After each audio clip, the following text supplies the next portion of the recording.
How and when you spend your resources can impact the battle outcome just as much as how and where you deploy your forces. In this video, we'll explore some of the very basic resources and decisions that go into powering the economy here in Ashes of the Singularity II. Now to start off, we'll just talk about Durantium today. Now Durantium is sort of the core resource, and that's what drives a lot of the construction and recruitment of units in Ashes of the Singularity II. I'm generating it at plus 8 per second. That means I'm stockpiling 8 Durantium per second. We'll go ahead and construct a barracks over here as our Razor squad goes out and clears out these creeps from this nearby region.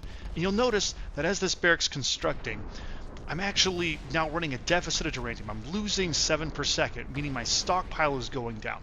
And as that building continues to construct, it'll continue to drain those resources until it finishes. We'll go ahead and queue up some Durantium extractors on these nodes here in the region as that finishes up. And now that the barracks finished, you'll see that I'm back to a positive income, although now it's negative again because it started on the Durantium extractors.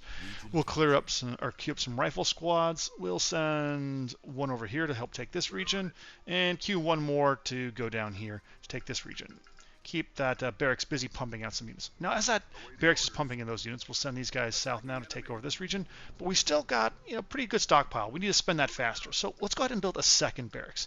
Now, the second barracks, we'll construct it in our second region, and that will help produce these rifle squads even faster. Now, the faster I produce the rifle squads, the more Durantium per second I'll spend making them. So even though I've got 2 barracks, it's actually increasing the production speed, but that does mean I'm spending the resources faster. It's not less efficient because I'm not spending more resources, but I am just spending those resources faster.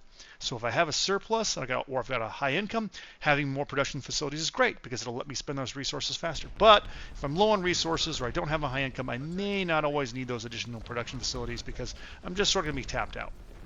Now, I've got these various buildings going. I've got some rifle squads coming out. We're attacking this region over here to claim another one. Maybe we'll find some more resource nodes over there. Maybe we won't. But while those attacks are underway, we'll see that I've managed to finish up construction over here. Let's go ahead and build an expensive motor pool. Now, this structure costs a lot, but allows me to recruit some vehicles. And as that starts constructing, I'll probably run a deficit here again on Durantium. And yes, indeed, I have. Now I'm down to negative 10, and that's plunging down pretty fast. We'll let that go ahead and finish construction. Start trying to capture some of these regions over here.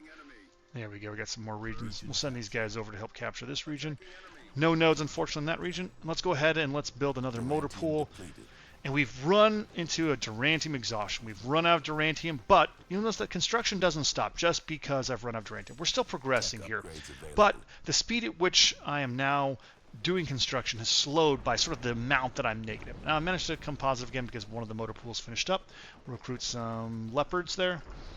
Get a little bit of a bigger army going over here. Pull them off. And you can see now I've got another deficit. Things are going to be slow until I manage to secure some more Durantium sources, which I can do over here. There's a node over here. Durantium is the most common resource on the map, and it's often found in regions, and oftentimes you'll find it in clusters of 1 to 3, but it's not in every region. And there are other resources like Illyrite that can also be populated in regions, but we'll talk about those at a later time.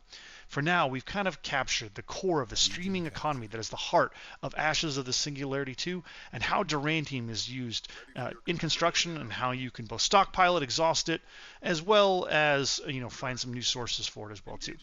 We hope you've enjoyed this video developer journal, and we hope that you'll wishlist Ashes of the Singularity II on Steam. Thank you for watching.